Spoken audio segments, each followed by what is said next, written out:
आज मैं और एक नया कॉइन लेके आया डिस्कशन के लिए, जो कि है एक विक्टोरिया का कॉइन। सबसे पहले हम देखेंगे कि ये कॉइन ना 1862 से लेकर 1876 तक जो इशू हुआ था उसमें विक्टोरिया क्वीन लिख कर आता था। बाद में 1877 से लेकर 1901 तक जो कॉइन इशू हुए थे उसमें विक्टोरिया यहाँ पर सिर्फ एम्प्रेस लिख कर आता था। इसमें डिफरेंसेस मैं आपको बाद में बताऊंगा वीडियो में। सबसे पहले 1862 से लेकर 1876 में जो कॉइन आए थे उसमें सबसे पहले जो 1862 का जो ईयर है उसमें 3 मिनटों ने ये कॉइन डाले थे। सबसे पहला मिंट जो था वो बॉम्बे मिंट था, और बाद में कलकत्ता, बाद में मद्रास। इनके जो प्राइसेस थे वो ऑलमोस्ट सेम ही है, बस बॉम्बे जो मिंट था उसमें इस कॉइन का जो मिंटेज था वो कम था और उससे भी ज़्यादा कम कलकत्ता में था। तो मुझे लगता है कि कलकत्ता का जो कॉइन है इस विक्टोरिया क्वीन का 1862 का, उसकी वैल्यू फ्यूचर में जाके बढ़ सकती है क्योंकि इसका मिंटेज कम है। हम ना उसके प्राइस के बारे में डिटरमाइन कर सकते हैं उसके मिंटेज के ऊपर से। सबसे पहले बॉम्बे मिंट का।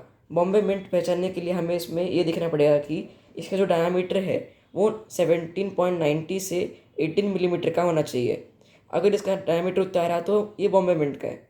बाद में अगर इसका डायामीटर 17.60 से 17.70 होता है तो वो मद्रास मिंट का होगा। बाद में अगर ऐसे ही कलकत्ता मिंट का होने के लिए इस कॉइन का जो डायमीटर है वो 17.40 से 17.50 तक होना चाहिए कलकत्ता मिंट का होने के लिए।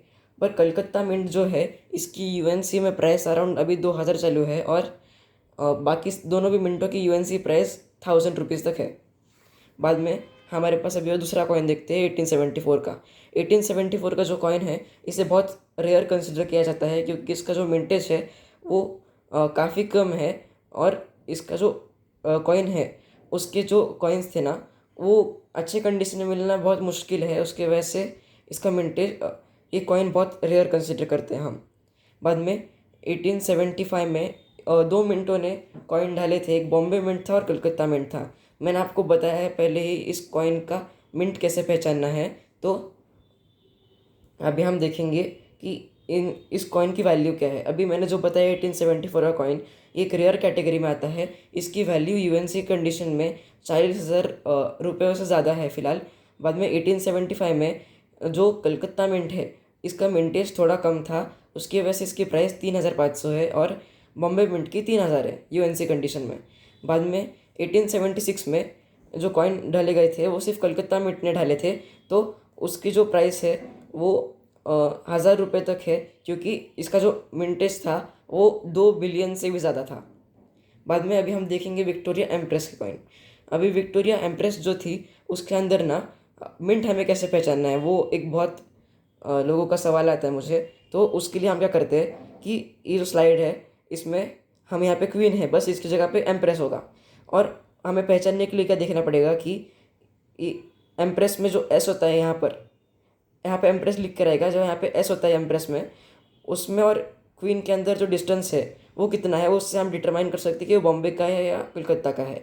अगर उसमें उन दोनों में जो डिस्टेंस है वो अगर कम हुआ तो वो बॉम्बे का है, अगर उसका डिस्टेंस ज़्यादा हुआ तो कलकत्ता का है। ये हम समझ सकते हैं उससे। मतलब 1877 में ये बॉम्बे और कलकत्ता दोनों में भी ढाला गया था। बॉम्बे और कलकत्ता के same prices 6,000 rupees UNC condition में, और ये रेयर कॉइन कंसिडर किया जाता है। उनमें 1887 में भी कॉइन डाला गया था। इन सब की प्राइसेस अभी 2,500 के और 5,000 के रेंज में है। ये कॉइन कंटिन्यूसली मिंट हुए थे और 1901 तक। इनमें कोई ब्रेक आया नहीं था, बस यहाँ पर एक ईयर था 1896 जो कि बहुत सारे बुक में मेंशन नहीं है, पर तो ये भी इस ईयर में भी कॉइन मिंट किए गए थे। बस इसका जो मिंटेज था 18, अब ध्यान से सुनिए, 1896 का इस कॉइन का जो मिंटेज था वो बहुत कम था। इसका मिंटेज सिर्फ 9 मिलियन तक था। उसकी वजह से ये कॉइन बहुत रेयर हो सकता है और इसकी रेयरिटी और बढ़ सकती है आगे जाके। इसकी वैल्यू बहुत ज़्यादा है और मार्केट में ये कॉइन मिलना बहुत मुश्किल है, मतलब ना के बराबर ही देखा गया है ये कॉइन। उसकी वजह से बुक्स में भी नहीं मिलेगा आपको। Thank you.